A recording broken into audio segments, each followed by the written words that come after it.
I'm DJ Skee, and I produce the soundtrack for Recon WIldlands. So DJ, how did you approach this project, Ghost Recon War of the Cartel? So the way we approached it was really taking influence from the game. We wanted it to remain authentic, so we took some of the Latin American sounds that would be natural to Bolivia, but also mixed them with something that would appeal to the audience, something live action, hip-hop, and tied in a bunch of great artists for it. So how did Ubisoft approach you for this project? So they came to me, and I've been a Ghost Recon fan forever, and when they told me what it was, I was instantly in the game and was like, dude, we could do the craziest thing ever. And luckily enough for me, they were crazy enough to kind of go with it and let me do my thing. So.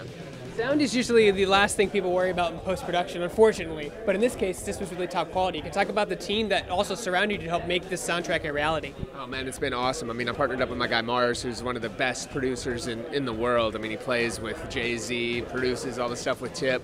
So it was incredible working with him on it and really creating something from scratch with that. And then on the other hand, like our whole team, my guy John, T.I., of course, some of the other artists that you'll see on the soundtrack. It was just, a great environment. We kind of just all got together and just made something happen. Video game music has actually come into its own right, like winning awards and getting the attention of a lot of feature film directors. What are your thoughts on that? I mean, it absolutely should. I mean, the amount of hours, I play games, so you get these songs just embedded in your head because you play the game so much, and music does so much to the feel. I mean, just play your game on mute and you see what it's like without that. It's a very easy test for everybody to say, so I think it's great, especially with as big and epic as games are getting. I mean, just look at how big a world is in Wildlands. It's just insane, so. After doing this project, do you think you'll want to work more in video games? Oh yeah, you'll see us doing a lot more in the gaming scene, absolutely. So are you a gamer? What are you playing right now?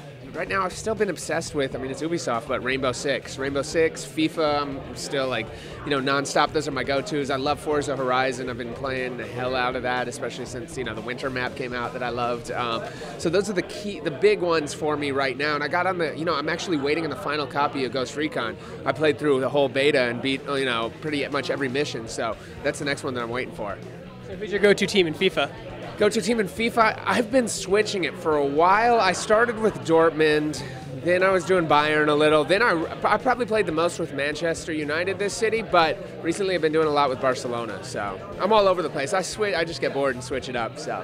Go-to car in Forza? Go-to car in Forza, the Lamborghini, which Lamborghini is it? Not the Huracan, the best car in the game. That's what it is. That's why I can't even remember, because it's like beyond, I looked it up, the price, and I was like, yeah, I could never get that. Maybe one of the other ones, but not that. No, I don't know, but we created a custom Dash Radio logo and stuff on it too. So if you see me online, you'll see my car.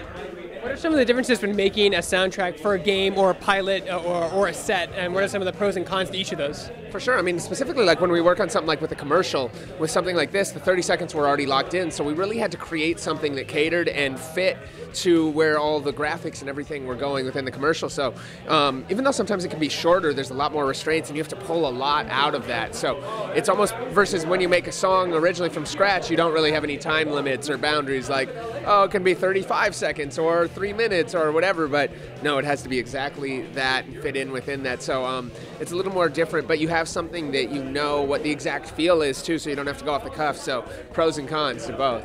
So if someone wanted to get into the music industry, whether it be feature film, video games, or just setting at shows, where would they start? I think just do it. Just make good music and build an audience. It's so easy to do online. Not easy, but it's easy to get your stuff out there. It used to be, back in the day, you'd have to sign to a record label and hope you could get noticed. Now you can put it out for the world to see.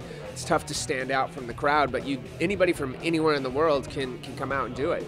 What are you most excited about for Ghost Recon Wildlands? I'm most excited for the game to actually finally come out. We've been working on this for so long now, so to see it finally come out is really cool. And I'm excited to actually get the full game so I can get past the beta and play it. And people can enjoy all the music and the soundtrack that they see.